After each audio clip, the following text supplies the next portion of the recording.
Si le Seigneur nous élevait à lui comme notre environnement, loin de nos égos étroits et mesquins, en union avec son cœur, afin que nous connaissions quelque chose de ses cris et de ses larmes, quelque chose de son Gethsémane et quelque chose de sa croix. Il y a un baptême dont je dois être baptisé, disait-il, Luc 12, 50. Il y avait en lui un amour qui le poussait à sa mort et jusqu'à son accomplissement. Il disait combien il me tarde qu'il soit accompli. Il savait qu'à travers sa mort, sa vie serait libérée pour ce monde qui se meurt. Et il me dit, abomination plus grande que celle-là. Et il me conduisit dans le parvis intérieur de la maison de l'Éternel. Et entre le portique et l'autel, il y avait homme tournant le dos au temple de l'Éternel et le visage vers l'Orient. Et il se prosternait à l'Orient devant le soleil. Ézéchiel 8, versets 15 et 16. Que signifie ceci pour nous, spirituellement? La lumière de Dieu sonde notre adoration. Y a-t-il du sacrilège dans nos choses saintes?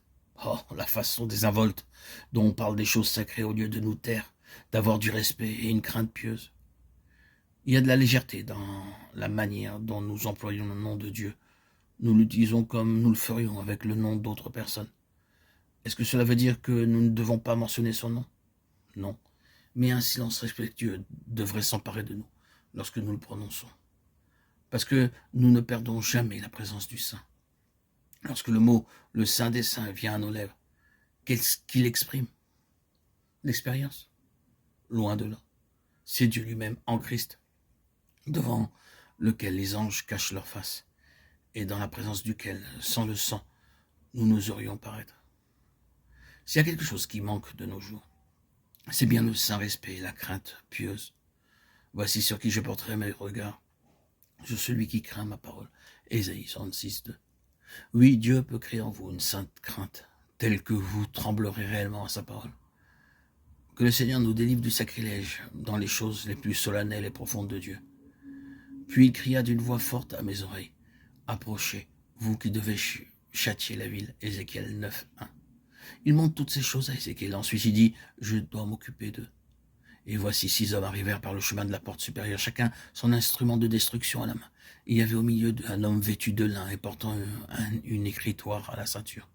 Ils vinrent se placer près de l'autel d'airain. Ézéchiel 9, 2. L'autel d'airain typifie la croix. Voyez cette solennelle procession allant à l'autel d'airain en réponse à l'appel de la voix qui crie, réclamant le jugement.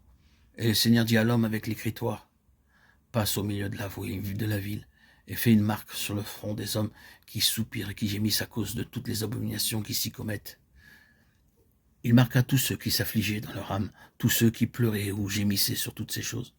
Et s'adressant aux autres, en ma présence, il dit, passez après lui dans la ville et frappez.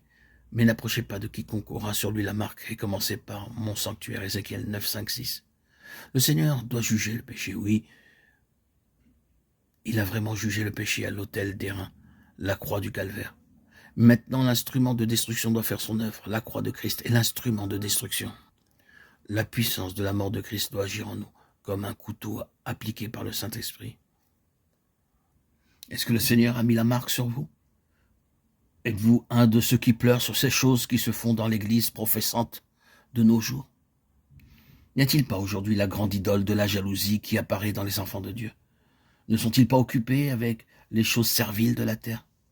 N'y a-t-il pas de sacrilège dans le temple de Dieu? Le Seigneur tient un registre et il voit tout. Avec ce registre, il viendra. Oui, le jugement a commencé, même maintenant, dans la maison de Dieu.